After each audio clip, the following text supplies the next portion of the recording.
Morning, welcome back to another episode of Ali's Digger Diary. I need to go up to Castle Douglas for a meeting about Scotplant, and then when I come back down the way there's 3 machines to call into and set up some hydraulic pumps. This machine is getting a green beacon, so I need to run a wire from outside the cab in that corner down through this column down here. There is a plug that doesn't go anywhere taped into the harness down there. That plug has a 12 volt ignition live and an earth, so that's really handy. We'll run a wire up to a different seat belt and that'll make the green beacon flash. Although I'm pretty sure where this machine's going, it ain't going to need a green beacon, so I don't know why the salesman always ticks the box. He says it future-proofs them. Means that when it's traded in and it goes elsewhere, it's not a job to do, which I suppose there's a bit of truth in that, but at the same time, I'm going to do an hour's worth of work and the green beacon will probably end up in there. I've got a roll of twin core wire in here, which to be fair is the same brand of stuff as that. But I find with that roll I can't use my wire strippers. It seems to grab hold of the outside and then strip the wire right the way down to the copper, which is really irritating. So I'm hoping this is a better roll. We'll find out in a minute.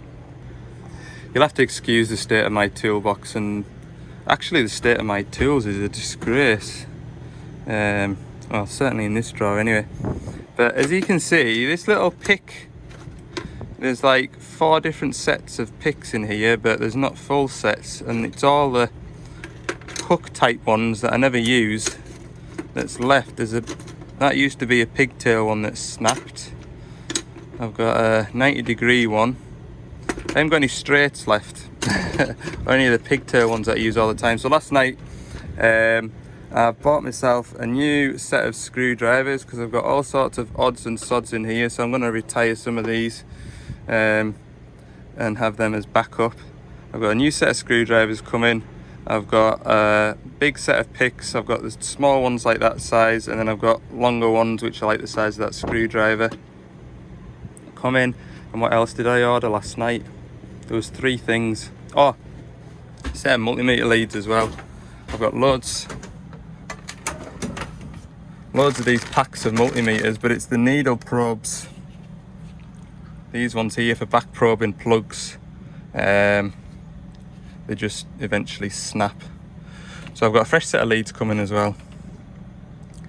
I really nearly clicked on a set. It was like in a suitcase. It looked well smart, with all sorts of different connectors to go into ECU pins and things like that. I very nearly clicked on that. It was only the price that eventually stopped me. Right, I'm gonna have a go at this wire. I'll show you what I mean. If this one doesn't work, then I'll be very annoyed. There you go. Look, that's what I want it to do. Strip the outer core and leave the inner core, right? That's a good roll. I'll show you a bad roll. That's what a bad roll looks like. It strips all the way through to the copper, and it's the exact same breed of wire. I'm using the exact same wire strippers. I don't know where my rubber handle's gone, but anyway, it doesn't really matter. But it's so annoying when you get a bit of wire running and then you just think, right, I'll just nick a bit off there so I can put some terminals on, and then you do that, so you cut an inch off, and then it happens again, you cut an inch off. And the finish of what I ended up doing was having to like get a set of side cuts and snip down the center of it, try not to catch the wires on the inside. Not even like that really, because I've caught the inside of the red, and it was so frustrating. So I'll be honest with you, I'm going to keep it on the van because it might come in handy, although I've got loads of lengths of wire in here.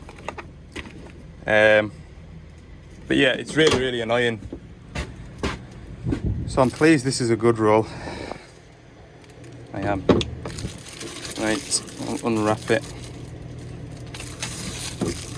Get that off there. Thank you. Right, do this really rubbish job of putting a stupid green flashing beacon on it. To be honest with you, would anyone know if I just piggybacked off the orange beacon? Probably not. Because let's face it, if it is on a site where a green beacon's required, the operator, 9 out of 10 times, is sat on top of the seatbelt. Now that's the truth. That is the truth. So it might as well just be permanently lit, or at least you can flick it off with the beacon switch. It's just a nonsense, it really is. But the one time that I do just loop it from the orange beacon to the green beacon will be the one time somebody notices it, somebody complains, and then that machine will be 2 hours away, so it'll be 5 hours of my day wasted because I've been lazy. So I might as well do it properly. But take it from me, I don't enjoy doing it. So wiring has been run down here. I have put a nice protected wire going up that way.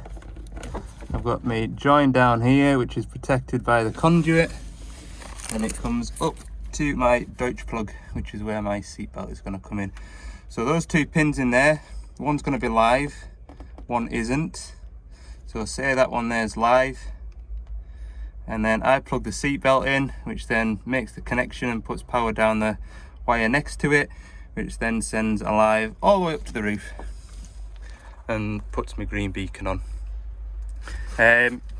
So I think the last time I did this there was a lot of questions, why isn't a green beacon standard on machines? Green beacon, or what's the purpose of a green beacon first?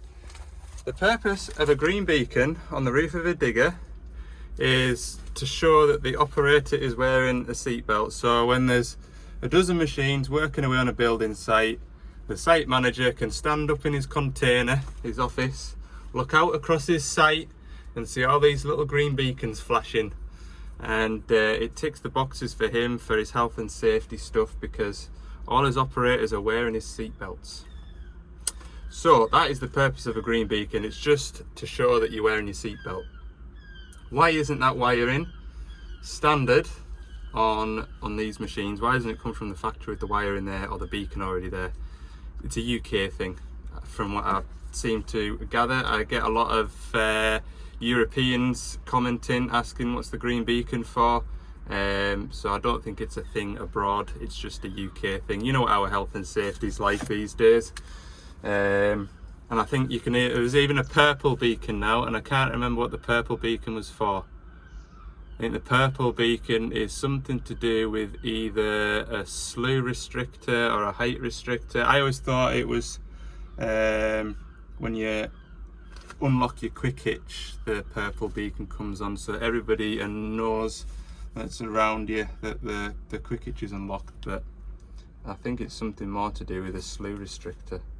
Not sure. Don't fit them. Haven't fitted one. We're not as up north here, and I say up north, I'm up north in England. I'm south in Scotland, aren't I? But that kind of, it's more like HS2, those kinds of big projects that you'd probably see purple beacons. And anyway, there you go. So I just need to do away with that. I'm pretty sure, although I'm not confident, no, I'm pretty sure the buckle that I've got, I don't need to replace this. Some people like a retractable seat belt. I'll be honest with you, like I say, where this is going, I'll tell you, the fella's a fencing contractor, agricultural fencing contractor. Do you think the farmer's gonna drive past his man that's putting a new fence around his field? Do you think the farmer's gonna drive past and go, hasn't got his seatbelt on? I doubt it. But I can understand why the salesman says, put the green beacons on all machines, and then when they get traded back in, that goes to a building site, it's the box is ticked. But then again, I'm pretty sure these building sites these days, the machine can't be any older than 5-year-old. Certainly some projects, they don't allow machines to be older than 3 or 4 years, so I don't know. Okay. Yeah, it's the same clicker, I'm pretty sure. I'll just double check.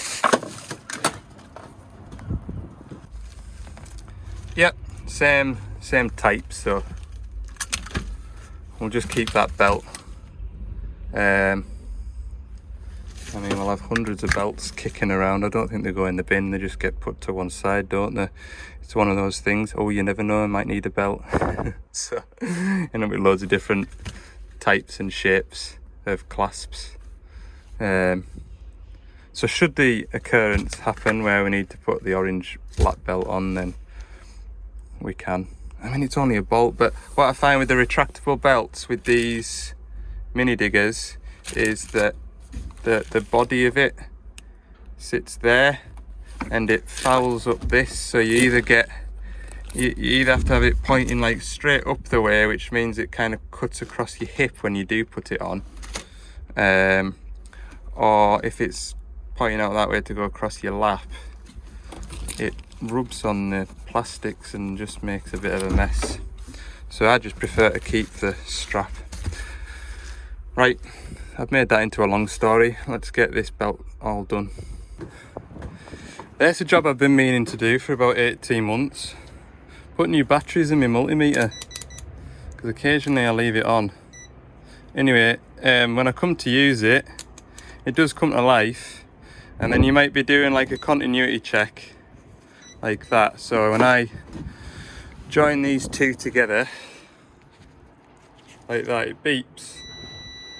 And so you'll be testing a wire and it's beeping, you'll be wobbling the wire trying to find a broken wire, and then the beep stops and you think, oh, I've found a broken wire, get in there. And then you go around and check your multimeter and it switched itself off because the batteries are weak. I've got hundreds of AAA batteries in the house at home, and yeah, I only ever remember to put batteries in it when I get it out. So the reason I've got it out is it's that long since I've done green seat belt that I can't remember which of the 3 wires I need to use, because you can either have it so it's when you're not clipped in, it's a closed circuit, and when you clip it in, it opens the circuit, or vice versa, it's open, when you plug it in it closes the circuit, which is what we want. I think with these it's the black and red wire, but I'm not 100% sure, so I'm just going to test it. Good job I did. Red and yellow is the 2 wires that I need. I'll grab a 17mm spanner. I'll put a Deutsch plug on here first, and then job's a peach then. Yeah, I've made a nice job of that, look.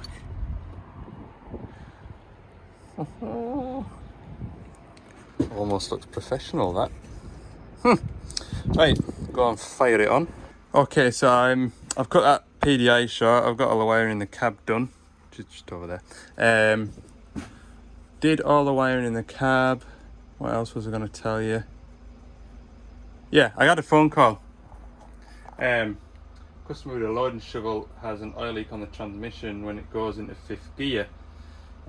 So to get into 5th gear, you're doing about 15 mile an hour, so you can't really stick your head out the cab and have a look and see what's leaking. So we're on the phone asking which transmission pipes it uses to put it into 5th gear, so I've been having a look at that to try and help them. There's 2 pipes, they both run next to each other, and they also look hellish to try and replace. So I hope they find the pipe. It's got to be one of 2, because it looks like a horrible job and I don't want to be involved. Oh dear. Right, while I'm up in here, I'm gonna grab all this. This is tomorrow's work, along with some drums of oil. Yeah, I've thought I'd better throw this service on the van just in case. Right, next job is over there behind them porta cabins. Handy, innit? What's that noise? My fridge, I don't need that on. So yeah, I've been up doing some bits for Scott Plant. The IT guy has got my laptop in his office at the moment, trying to get some bits sorted with that. So I said I'll just nip round here, have a look at this digger for 20 minutes, and then I'll call in and collect that. 2:10 now. Anyway, I'm going to pull out onto the road and then pull off it again, so I better switch before now. There's 3 Doosan machines working here. And I was just thinking there, what a handy spot. You know, if there was one of those intermittent faults, what a handy spot to have an intermittent fault. And I bet you not one of them has an intermittent fault the whole time they're here. I think they're building an Aldi here. They're handy to get bait. Anyway, I'm going to see if my laptop's ready. That is 1 pump done. I think we're only going to get 2 out of 3 because they phoned on the way up here saying that one of them's moved and it's not just as handy to get to now. So I think by the time I get through to that one, the site will be shut. He was saying they finish at 3 o'clock. Only got half an hour before they're all the way home. IT guys are funny, aren't they? He's horrified to see the state of my laptop. My security firewalls, whatever, were out of date. My Windows was out of date.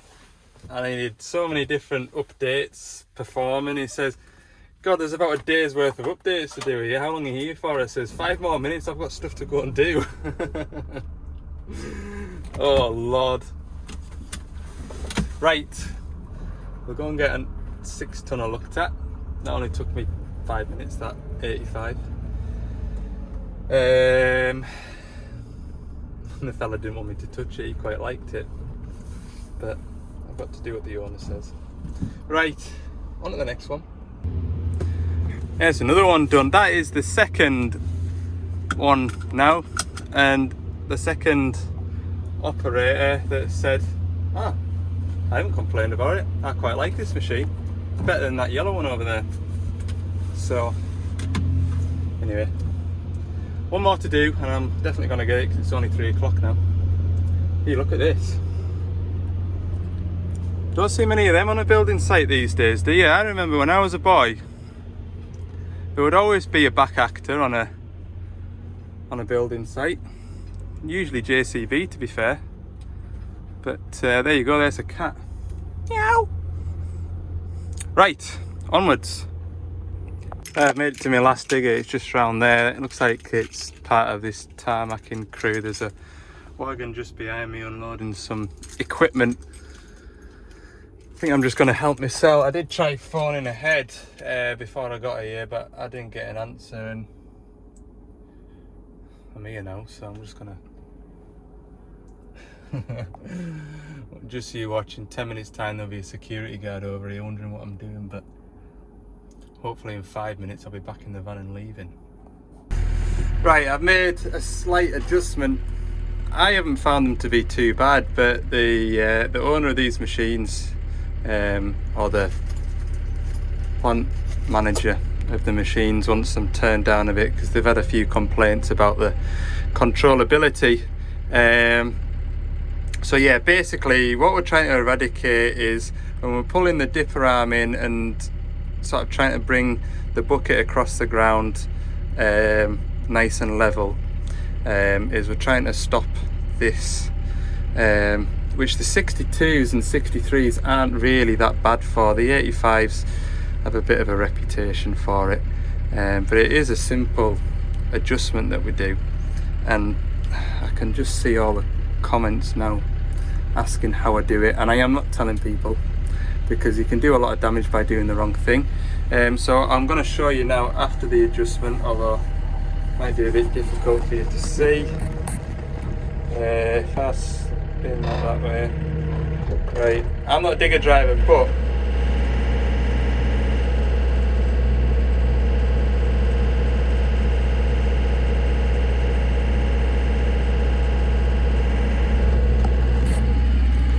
I can bring that bucket in nice and level from sort of a decent reach. So if I can do it, then a seasoned digger driver could do it.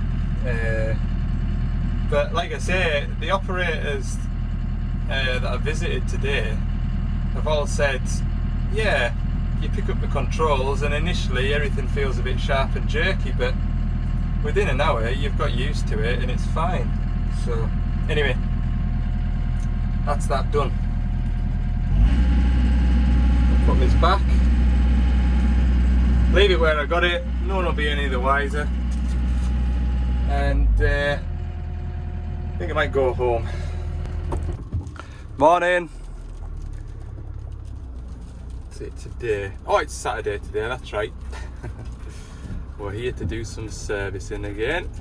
We'll go and see the driver, see where he's going to put us, hopefully somewhere reasonably clean.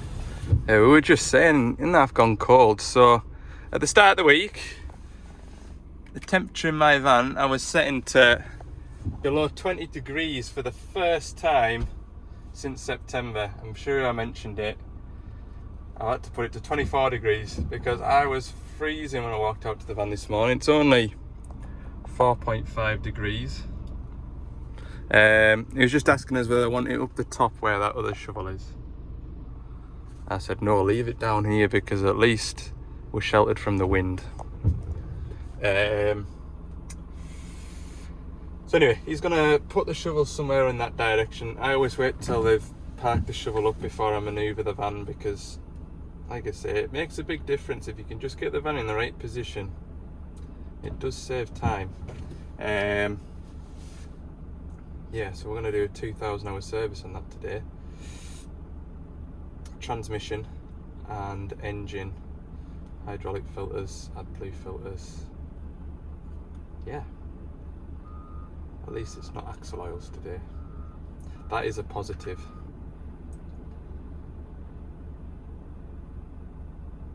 God, it's a cool bit of kit, that. I really like that shovel. Just looks the part, doesn't it, with the yellow grab rails. Right, I've got that metal pipe to go on that 30 tonner as well, so that's another reason why I said I'll just stay down here, because where's he going to put that?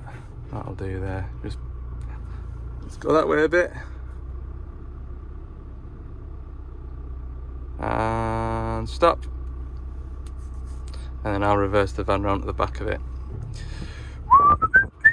Sure, I remember saying the last time I was in here, but that tractor there would make a good second-hand tractor. That's about as much work as it does pull that Bowser about. So I find this is the most time-efficient way of parking the van before servicing, because from there I can go to that side and that side, whereas if I park on one side of it, I have to walk around the back of it. If I park at the front, and I'm walking all the way up it. It's the little things, you know. You go and do something, you think, oh, just do grabbing that spanner. It's like 1, 2, 3 steps to the toolbox as opposed to 15. It makes sense in my head. Right, so we've got all the bonnet doors open, everything's looking nice and dry and clean in here. This is a Scania DC9, so it's a 5-cylinder Scania engine in this 420. That one up there, which is just fired up, that's also a 420. That's got a 6-cylinder Scania in it. This has got the CVT ZF CVT gearbox, and it's got a ZF power shift gearbox. Benefits of the CVT is fuel consumption, because you're a cylinder less and the CVT doesn't take as much power to drive. And if you talk to the man that sits on the seat of the shovel, of this one, he prefers to drive this one. He says there's no difference in power, and if anything, this one feels like it has more traction digging into a heap of stone. And also, I'm pretty sure that, they said that when they were running them side by side, this one used 100 litres less fuel than the 6-cylinder. Over what time period, I can't remember. I just remember when they first got it, they were amazed about how much less fuel this thing uses compared to its older brother. However, to spec it with a CVT gearbox. I'm sure about 18 months ago anyway, it was about 7 grand to get a CVT over a power shift, 7 grand extra. But if you're using 100 less litres of fuel, soon make up for it, wouldn't it? Any road. Look at the mess my boiler suit's made after all the muck that's been on it has dried. It's a lot of boxes to get through today, isn't it? That is, I grabbed that because I need a plastic bag to put that metal hydraulic pipe on that 300 over there. And the plastic bag has got some goodies in, so I'll leave that for the driver. Nice to be nice, isn't it? Okay, get my fuel sample kit out. Service sheet. Keep the service sheet clean and dry in the front of the van. Leave that. Right, let's get some oils rattled off. I'll do like quick snapshots of servicing it, I think, just to keep it fresh. I've got another shovel to service on Monday, so yeah.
Okay, we'll have a break from the time lapses, and it's actually been quite nice because while I'm time lapsing I can listen to my music on my Spotify, so that has been quite nice. Right, I need to drain the transmission oil with my 90-degree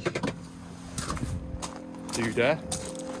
Engine oil's going in, engine service is complete. I didn't put there must have been a time when we didn't have any of the centrifugal oil cleaner papers left, because I think that's the 3rd shovel now that I've serviced that hasn't had one in. So anyway, in 1,000 hours time, I know that all my shovels will have them fitted and it'll be a lot easier and cleaner. So, chuck that under there. I need to grab an empty drum. I think I'm going to do it into a drum. No, I'll do it into this bucket. Might be less of a faff. Yeah, will be less of a faff. So the service intervals of the transmission oil is every 2,000 hours on these. Look at that. Doesn't look an awful lot wrong with that, does there? Anyway, it's to do, so we're doing it. That's run out of oil. These take 38 litres, I think. Double check. Engine oil pan, 36. So it just wants another 10 litres, 11 if I'm being precise. So I'll have to make sure that my suction pipe doesn't go all the way into it. I'm sure I've said this before.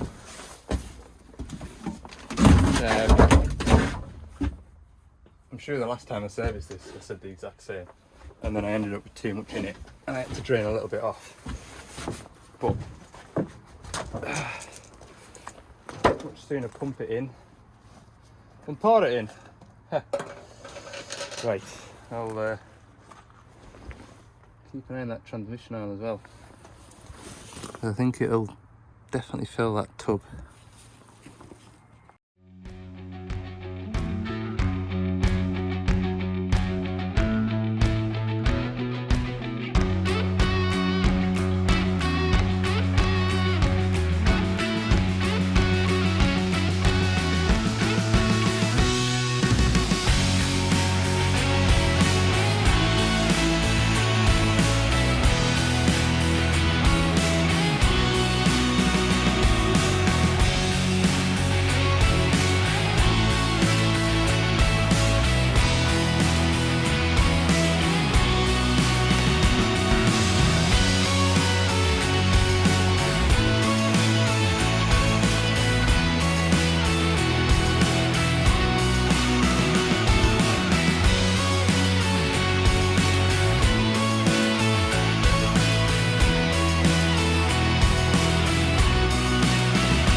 So we've just had a really good idea. Well, no, Steve's had a good idea. That shovel up there needs a 1,000-hour service, and it's bank holiday next Friday. So obviously I'll be working, but these lot won't be. So that shovel will be available to do on Friday, which means that I can do that 300 in the afternoon, rather than do it today, which I'm pleased to hear. That was a good idea, that. I'd like to take credit, but I can't. Double bubble. I should be doing it on double bubble. Anyway, I'd much rather go today. Yeah, but I've been fairly flying with this. It's just after 12 o'clock now, and that is the majority of the filters done, oil's done, transmission's full. It's just to start and run up and calibrate the transmission now. What have I got though? I've got a cab filter to go in. As usual, we don't get in cabs quite up and oily like this. And then when I'm on my way out, I'll fire that air filter into that 225 that we serviced last week. Yeah, job's going well. What did I do with that hydraulic oil sample? It's over here. Right, we'll get the rest of this rattled off. I quite enjoyed listening to my music this morning. I always forget that I've got that speaker on the van. And to be fair, when I click my phone to video like this, it automatically stops the music. The only thing is, when I'm listening to music and doing this and doing time lapses, is it doesn't have hammer the battery on the iPhone. I think I've got about 13% left, so I'll do the cab filter. Once I've got the machine warmed up, we'll have a look at calibrating this transmission. That's it done. It did it a lot quicker than the PowerShift gearbox does it, because I set it off, went and filled out some paperwork, and halfway through my paperwork it finished revving up. So please restart the machine. We'll restart it and then set all the fuel filter lights. Sorry. There we go. It is 1 o'clock. It's not been a bad shift, that. And it's moving as well after my calibration. It's the first time I've calibrated a transmission on a CVT. There's only 2 in my patch CVTs, and the other one, when it was due for a transmission oil change, that was when I had my appendix out. So that is yeah, that's my first CVT transmission change. There you go. Right, I'm just going to call in at this 225 just up at the top of this hill. I'll get the air filters pulled out of it, but you won't need to see that. air filter's an air filter. There we go. That is my working week complete. Pleased he waited there to let me out, because I wasn't sure if he spotted me nipping over to that 225 to do the what's it called, these air filters. Anyway, I'm gonna head home now and enjoy the rest of my weekend. It'll take me about an hour to get home, so it's not been a bad little shift. Hope you've enjoyed this video. For more bits and pieces throughout the week, check out my Instagram account, and yeah, we'll see you in the next video. Thanks for watching.